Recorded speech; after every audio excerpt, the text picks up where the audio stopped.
محترم دوستوں اور بزرگوں، گزشتہ کئی جمعات سے جو موضوع چل رہا تھا امت کی بیٹیوں کے ارتداد کی وجوہات،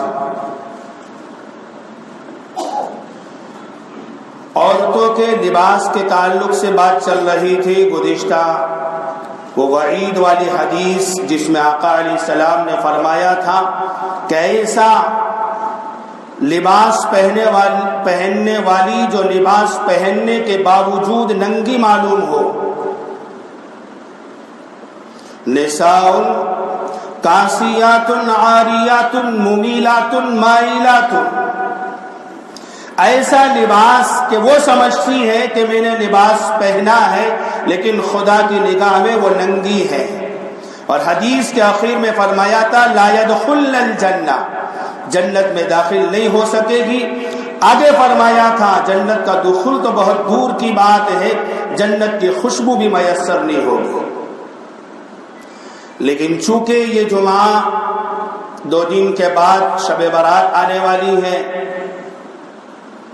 شب برات کے جو فضائل ہیں تو فضائل تو امت ایک طرف رکھ لیتی ہے، ہر کام میں خرافات کو دین سمجھ لیا، رسومات کو دین سمجھ لیا، بدعات کو جزو دین سمجھ لیا، اور جو حقیقت میں دین تھا زندگیاں اس سے کوسوں دور ہو گئی۔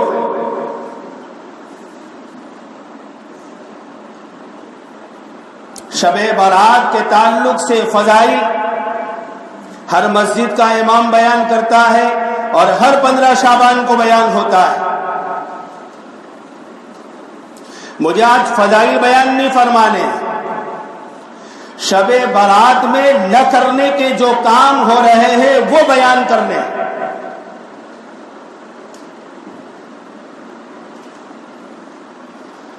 شب برات کے فضائل کے تعلق سے جتنی احادیث ہیں، سب سے پہلی چیز لوگوں کے ذہن میں یہ بات یقینی طور پر، حتمی طور پر بٹھا دی گئی ہے کہ یہی شب برات کی رات ہے جس رات میں اللہ تعالی انسان کے سارے اعمال لکھتے ہیں، نوٹ کرتے ہیں، کون اگلے سال زندہ رہے گا، کون مرے گا، کون حج کرے گا، کس کو کتنی روزی ملے گی۔ اور اس بات کا استدلال کرتے ہیں، ابھی میں نے جو آیت پڑھی اس آیت سے، سورہ دخان کی پہلی آیت ہے، لیکن یہ صرف ایک مفسر کا قول ہے، حضرت اکرمہ کا۔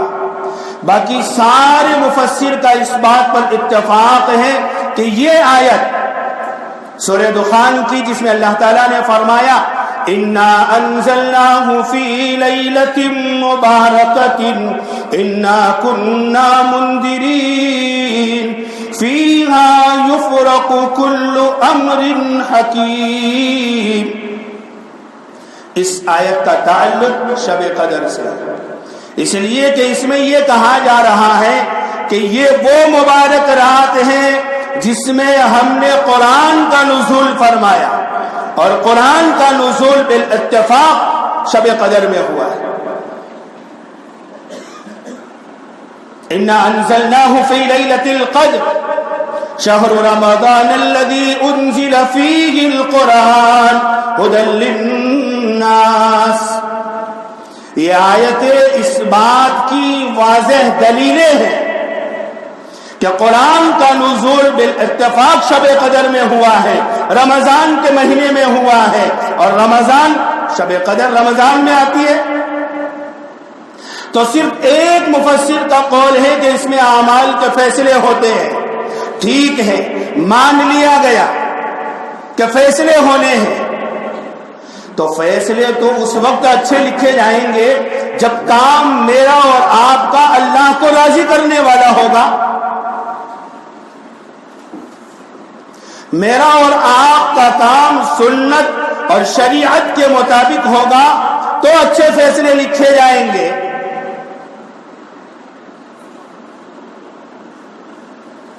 لیکن کام تو میرے اور آپ کے اچھے ہیں نہیں،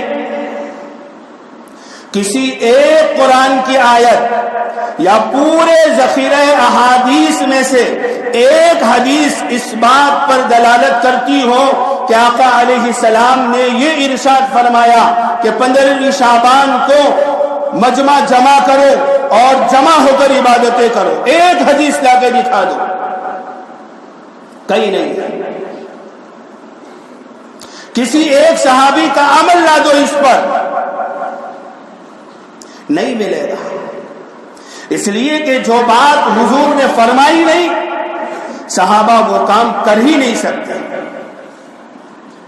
جب حضور نے فرمایا نہیں، صحابہ نے کیا نہیں، تو پھر یہ چیزیں آئی کہاں سے؟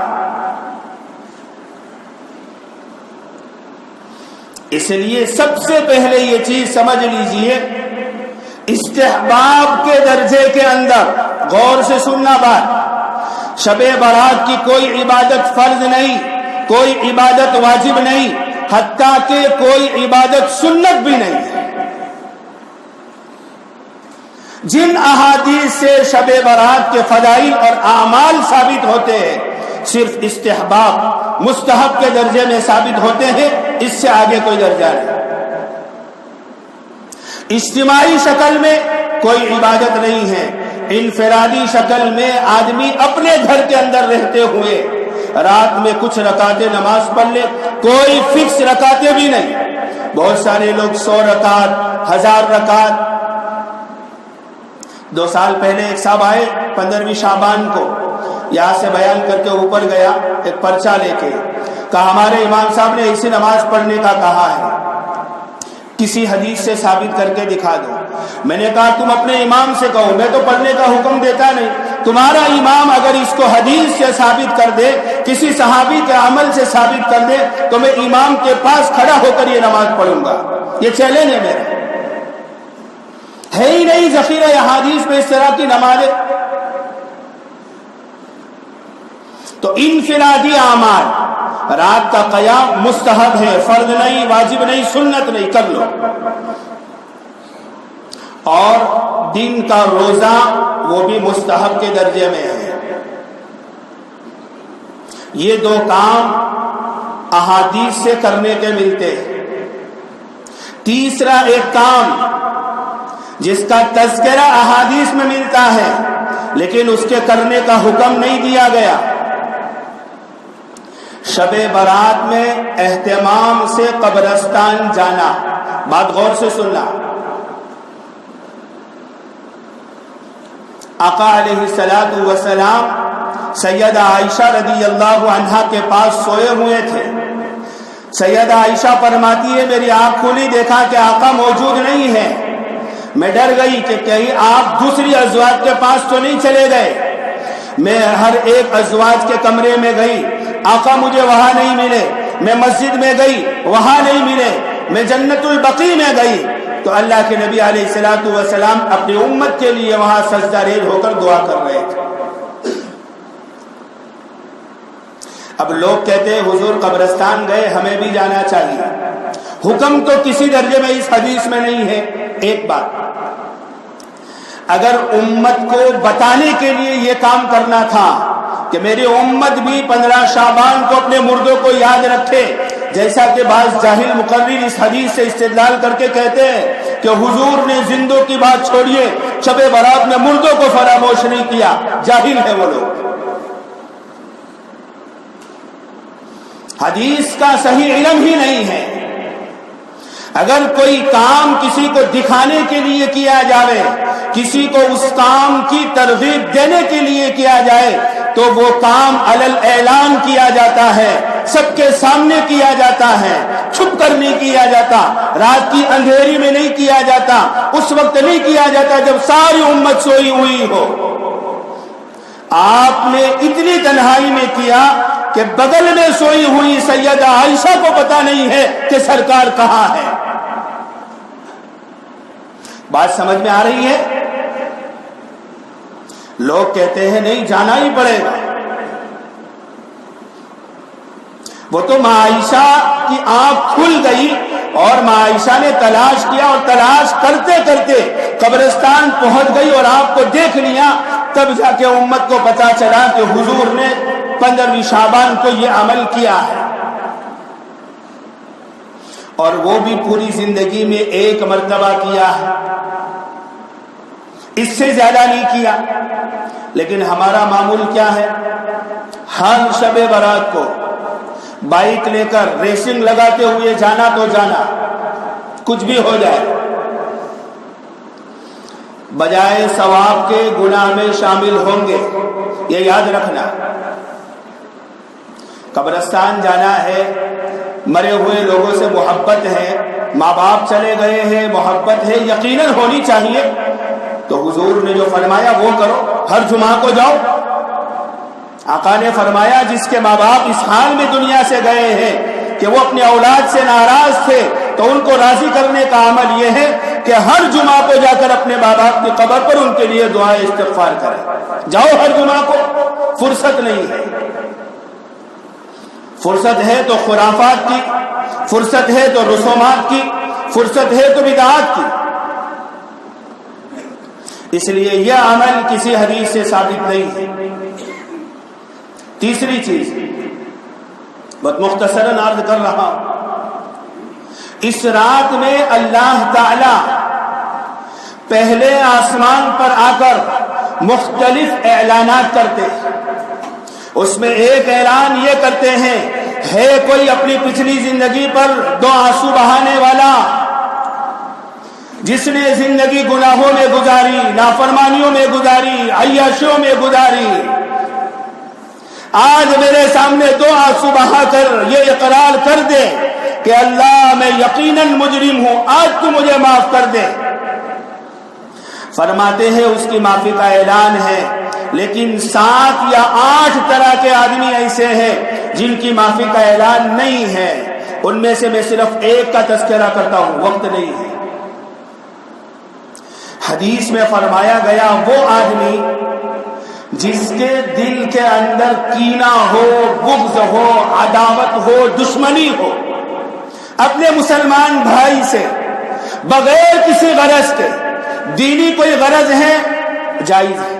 حضرت عبداللہ ابن عمر کا عمل ثابت ہے، اس سے فضائل اعمال میں وہ حدیث آپ سن چکے ہیں۔ لیکن دنیاوی اغراض کی بنیاد پر، اپنے ذاتی معاملات کی بنیاد پر، غلط فہمی اور نافہمی کی بنیاد پر جو دلوں کے اندر کینہ اور حسد ہوتا ہے، ایسے آدمی کی شب برات، شب قدر، لیلۃ الجائزہ، عید کی راتیں اور اس طرح کی جتنی بھی فضائل کی راتیں ہیں، کسی رات میں ایسے لوگوں کی مغفرت نہیں ہوتی۔ اس میں ایک یہ بھی شامل ہے۔ ہاں، بہت اونچا عمل ہے یہ، دلوں کو صاف رکھنا۔ ترمذی میں اور مشکات میں ایک روایت ہے جس کے راوی حضرت انس بن مالک رضی اللہ عنہ ہے۔ فرماتے ہیں اللہ کے نبی علیہ الصلوۃ والسلام نے ارشاد فرمایا، یا بنی ان قدرت ان تصبح وتمسی لیس فی قلبک غش لاحد ففعل هذا سنتی فقد احب سنتی فقد احبنی فمن احبنی معی فی الجنہ۔ فرمایا یا بنی، او میرے پیارے بیٹے، ان قدرت ان تصبح، اگر تو صبح یا شام اس حال میں کر سکے، لیس فی قلبک غش لاحد، کہ تیرے دل کے اندر کسی بھی ایمان والے کے بارے میں ذرا برابر کوئی کھوٹ نہ ہو، کوئی نقص نہ ہو، کوئی دغا نہ ہو، کوئی عداوت نہ ہو، کوئی دشمنی نہ ہو، کوئی کینہ نہ ہو، ففعل، میرا یہ حکم ہے او پیارے بیٹے ایسا کرنا۔ کیوں ایسا کرنا؟ فرمایا ھذا سنتی، یہ میری سنت ہے، یہ میرا طریقہ ہے۔ فقد احب سنتی فمن احبنی، جس نے میرے طریقے سے محبت کی گویا اس نے مجھ سے محبت کی۔ فمن احبنی معی فی الجنہ، اور جس نے مجھ سے محبت کی کل قیامت کے دن وہ جنت میں میرے ساتھ ہوگا، میرا رفیق ہوگا۔ کتنی بڑی فضیلت بیان فرمائی۔ اور دوسری ایک چیز، آج کل تو سوشل نیٹ ورک کا زمانہ ہے، آپ دیکھو سروے کرنا آج میری بات کا، تقریباً لوگوں کا واٹس ایپ اسٹیٹس کیا ہوگا؟ بھائی میرے تمام دوستوں کو یہ پیغام ہے، جانے انجانے میں میرے سے کوئی غلطی ہو گئی ہو، آج کی بڑی رات سے پہلے مجھے معاف کر دینا. یہ اسٹیٹس لگا تھا. ابھی میں نے دیکھا میرے کئی دوستوں کا تو یہ لگا ہوا تھا تو یاد آیا. گھر میں ماں ناراض ہے، برسوں ہو گئے ماں کا چہرہ دیکھنے کو تیار نہیں ہے، اور یہاں دوستوں سے معافی مانگی جا رہی ہے. کن دوستوں سے؟ جن دوستوں کو کبھی فون کرنے کی فرصت نہیں، کس حال میں جی رہا ہے، زندہ بھی ہے یا مر گیا. سگے بھائی سے دشمنی کیے بیٹھا ہے، بہن کا وراثت کا حق کھا کر بہن سے رشتہ ناتا توڑ کے بیٹھا ہے، اور معافی کس سے مانگ رہا ہے؟ فیس بک، واٹس ایپ، انسٹاگرام، ٹیلی گرام کے دوستوں سے. یہ شریعت ہے. یاد رکھنا ان 8 بد نصیبوں میں جن کی ایسے مبارک راتوں میں مغفرت نہیں ہوتی، ایک وہ بھی ہے قاطع الرحم، رشتے ناطے کا توڑنے والا. چاہے وہ رشتہ ماں سے توڑا ہو، چاہے باپ سے توڑا ہو، چاہے بھائی سے توڑا ہو، چاہے بہن سے توڑا ہو. جو خونی رشتے ہیں ان رشتوں کو اگر توڑے ہوئے ہیں، پھر چاہے لاکھ اسٹیٹس لگائے، لاکھ لوگوں سے معافی مانگے، جب تک ان لوگوں سے معافی مانگ کر معاملہ صلح کا نہیں کرائے گا، ایسی راتوں میں مغفرت نہیں ہوگی. اللہ مجھے اور آپ کو صلہ رحمی کی توفیق عطا فرمائے.